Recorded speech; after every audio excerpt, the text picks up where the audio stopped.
Imagine somewhere in the Indian Ocean, a tanker vanishes. No tracking, no flag, no paperwork. For 36 hours, it's off the map. When it reappears, it's carrying a full load of Russian oil, headed for a buyer that shouldn't exist. This isn't a glitch. It's part of Russia's expanding shadow fleet. Hundreds of aging tankers operating under fake names, switching off GPS, transferring oil in the middle of the sea, and sailing under flags of convenience to dodge Western sanctions. And Russia isn't alone. Iran's been perfecting this playbook for years, disguising shipments, rerouting payments, and laundering goods through layers of shell companies. Then there's North Korea, where sanctions evasion skips ships altogether. Pyongyang has been funding itself through cybercrime, stealing billions in cryptocurrency to fund weapons programs and luxury imports. What connects them all? When the global financial system says no, these regimes look for another way. But as evasion grows more sophisticated, the US and its allies are tightening enforcement, with secondary sanctions, AI-driven oversight, and pressure on nations that find themselves in the gray space between cooperation and complicity. Today on Midweek Sitrep, we explore the hidden economy of sanctions evasion, how it works, who profits, and what the US is doing to shut it down.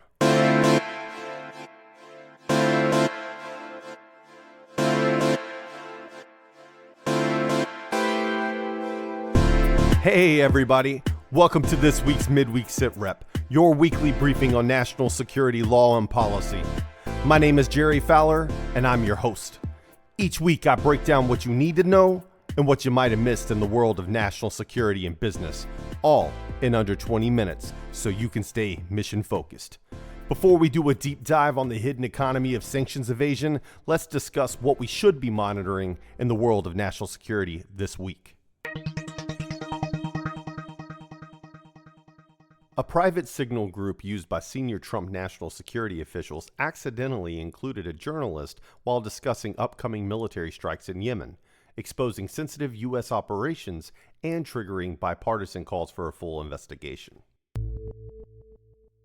The FCC has launched investigations into Chinese telecom firms suspected of bypassing U.S. national security restrictions, raising alarms about hidden backdoors and foreign access to critical U.S. communications infrastructure.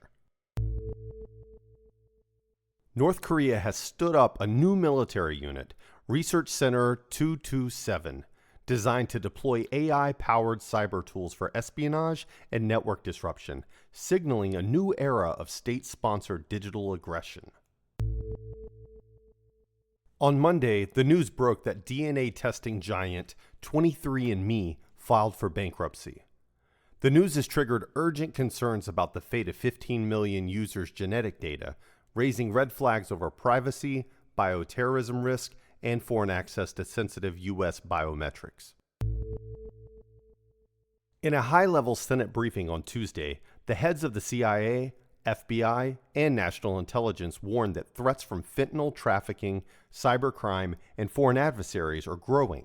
However, the hearing was overshadowed by discussions surrounding the Signal chat incident involving senior officials.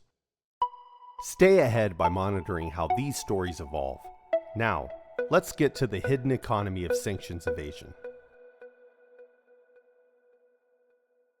Let's get started with the basics. Because to understand sanctions evasion, you have to understand the system that's being evaded. Sanctions are economic restrictions imposed by governments to change behavior, by cutting off access to money, goods, and the international financial system. In the US, sanctions are primarily enforced by Treasury Department's Office of Foreign Asset Control, or OFAC. Think of OFAC as the bouncer in the global financial club.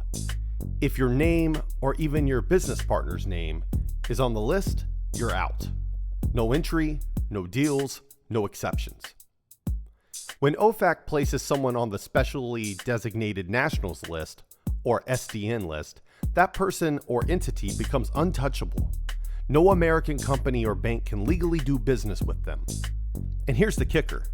Most global trade passes through the US financial system at some point, whether it's a shipping transaction, a SWIFT payment, or a dollar-based deal.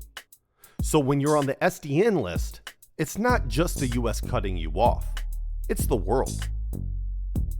So how do sanctions go from policy to pressure?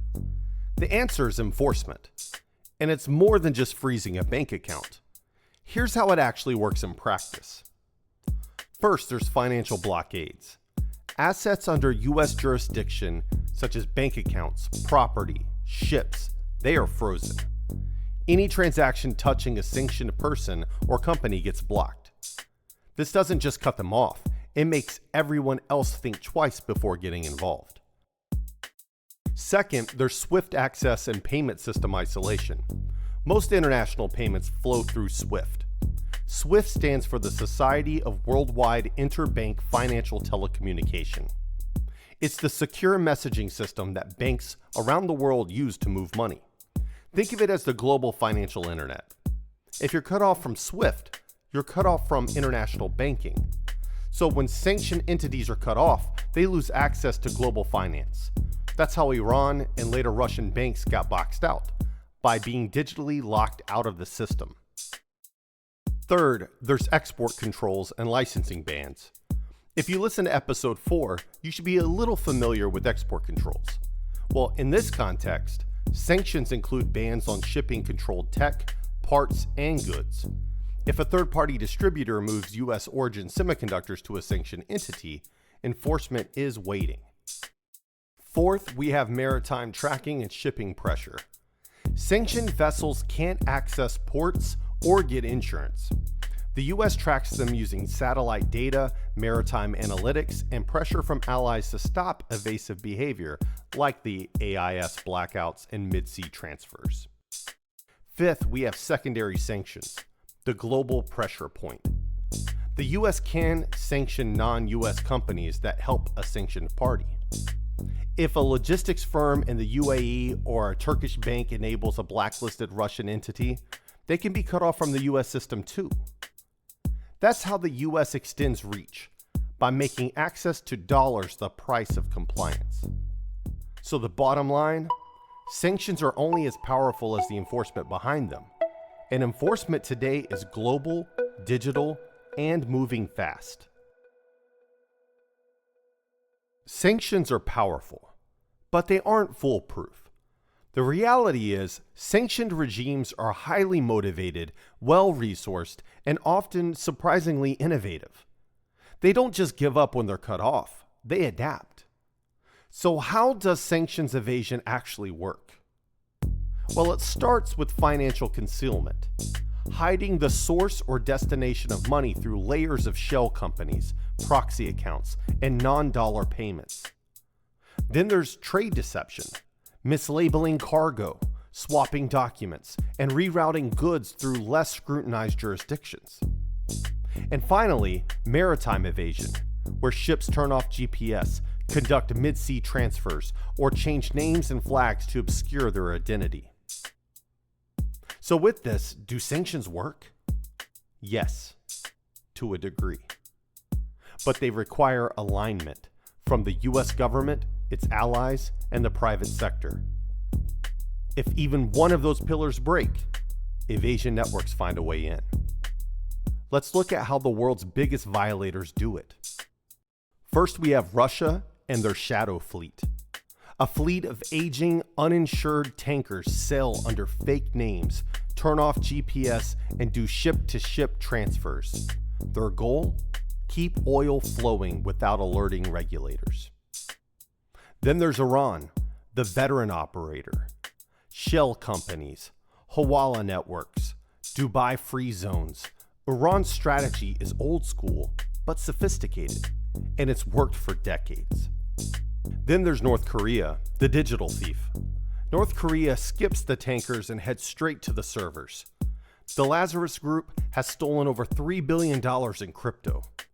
In 2017, they unleashed the WannaCry ransomware attack, crippling hospitals and businesses in over 150 countries. In 2022, they stole over $600 million from the blockchain game Axie Infinity, one of the biggest crypto heists in history. They spend it on luxury goods, ban technology, and weapons parts. Then there's the gray zone, and this is where enforcement blurs. Countries that aren't adversaries but are being used as middlemen for sanctioned regimes to move money, oil, and goods. For example, in January 2024, Hennessy Shipping, a UAE-based firm, was sanctioned for violating the $60 per barrel Russian oil cap. And even Western companies get caught too. In 2023, British American Tobacco paid $600 million for helping North Korea move money and goods through a global web of front companies. These aren't just loopholes, they're lifelines. And every time one holds, the pressure meant to isolate bad actors fade. The real test isn't whether the US and allies impose sanctions. It's whether the global system can hold the line. Here's why this matters and what you need to do about it. Sanctions risk is no longer just for big players. Whether you're a manufacturer, a tech firm, or a shipping broker, if you're touching global finance or supply chains, you're in the game. Secondary sanctions are real. One deal with the wrong counterparty can cut you off from the US market overnight. You have to screen beyond the name and really dig into the ownership. You have to be aware of OFAC's 50% rule, but also screen deeper to know who's in the investor chain. It's expected and it's good practice. Make sure to take note of the red flags.